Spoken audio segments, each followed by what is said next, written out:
आज के वीडियो में हम स्टाफिंग से संबंधित 10 महत्वपूर्ण क्वेश्चंस को देखेंगे, जिसमें पहला क्वेश्चन है आपका, समादेश की एकता का अर्थ क्या है? शीर्ष स्तर पर प्राधिकार का केंद्रीकरण, सामान्यतः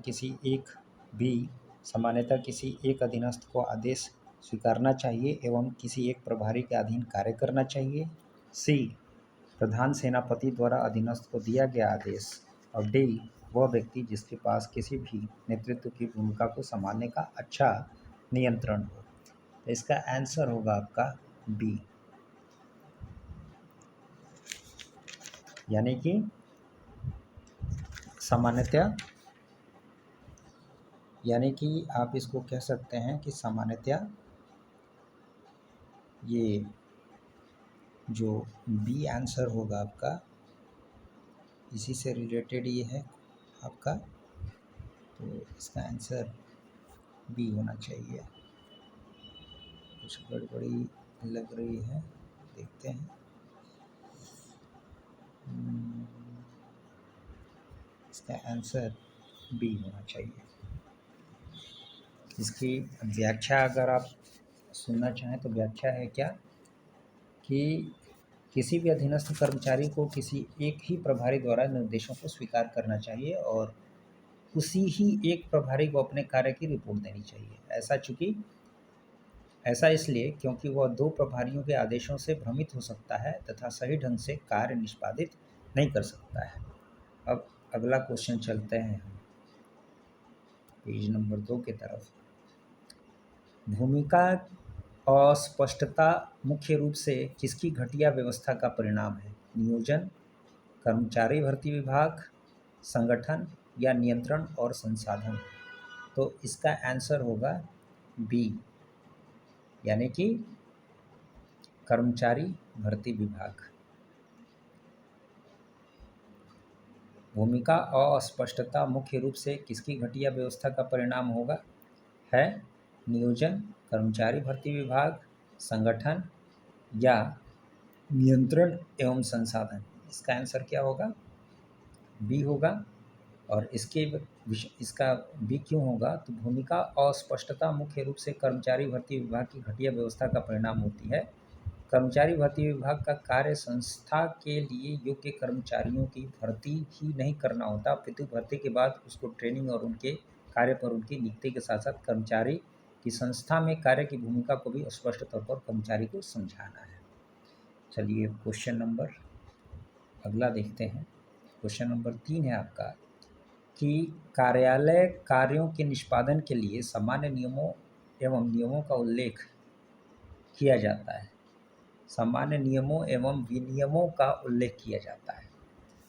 किन चीज़ों में किया जाता है? कार्यालय नियमावली में, संगठन की नियमावली में, संगठन की रूपरेखा में या फिर प्रबंधकीय दिशा निर्देशों में। इसका आंसर होगा आपका बी, संगठन की नियमावली में। ठीक है, इसका आंसर होगा आपका बी, कार्यालय कार्य के निष्पादन हेतु सामान्य नियमों और विनियमों का उल्लेख कार्यालय नियमावली में किया जाता है। अगला क्वेश्चन देखते हैं हम, क्वेश्चन नंबर 4 के बारे में। क्वेश्चन नंबर 4 यानी 4 कह रहा है, पर्यवेक्षण विस्तार से आशय क्या है? अधीनस्थों की संख्या, पर्यवेक्षक की सीमा, पर्यवेक्षक के गुण, और एक इसका ऑप्शन छूट गया है। पर्यवेक्षण विस्तार से आशय क्या है? तो पर्यवेक्षण विस्तार से आशय है अधीनस्थों की संख्या से। ठीक है, अधीनस्थों की संख्या से है। दूसरे शब्दों में हम कह सकते हैं कि प्रबंध या नियंत्रण के विस्तार से आशय अधीनस्थों के उस अनुकूलतम संख्या से है जिसका एक अधिकारी प्रत्यक्ष रूप से प्रभावी पर्यवेक्षण एवं नियंत्रण कर सकता है। चलिए अगला क्वेश्चन है आपका क्वेश्चन नंबर 5। क्वेश्चन नंबर 5 को हम देखते हैं। एक सार्वजनिक, इसका तो ए हो जाएगा।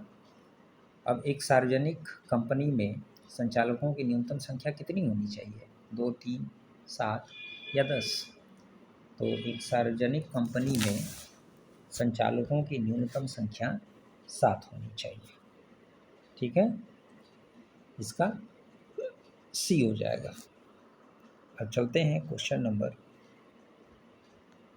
5 की तरफ, पेज नंबर 5 की तरफ। क्वेश्चन नंबर 6, क्वेश्चन नंबर 6 कह रहा है कि यह किसने कहा, किसने अवलोकन किया कि कामगारों का व्यवहार, क्वेश्चन नंबर 6 की तरफ चलते हैं। यह किसने अवलोकन किया कि कामगारों का व्यवहार एवं भावनाएं घनिष्ठ रूप से संबंधित हैं? तो ये कहा था एल्टन मेयो ने। इसका आंसर होगा ए, एल्टन मेयो ने ये बात कही थी कि कामगारों का व्यवहार और भावनाएं घनिष्ठ रूप से संबंधित होते हैं। क्वेश्चन नंबर 7 की तरफ चलते हैं। क्वेश्चन नंबर 6, क्वेश्चन नंबर 7 की तरफ। क्वेश्चन नंबर 7 आपका कह रहा है कि निम्नलिखित में से कौन स्टाफिंग प्रक्रिया का अंग नहीं है? मानव संसाधन नियोजन, भर्ती चयन या आगम तथा विस्थापन। तो क्वेश्चन नंबर 7 का जो आंसर है, ये आपका आंसर होगा डी, यानी कि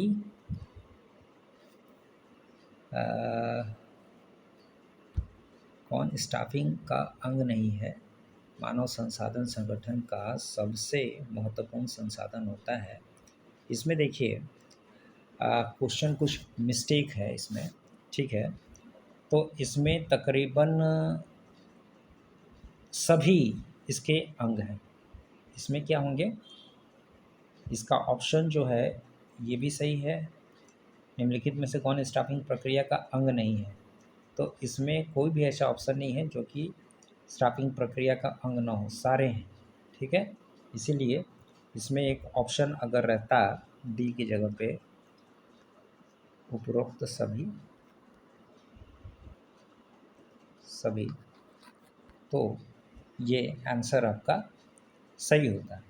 लेकिन क्वेश्चन चूँकि मिस्टेक कहेंगे या फिर गलत है, निम्नलिखित में से कौन स्टाफिंग प्रक्रिया का अंग नहीं है, तो इसमें से कोई भी ऐसा ऑप्शन नहीं है जो कि स्टाफिंग प्रक्रिया का अंग नहीं है। मानव संसाधन नियोजन भी अंग है, भर्ती भी है, चयन भी है और आगम तथा विस्थापन भी है।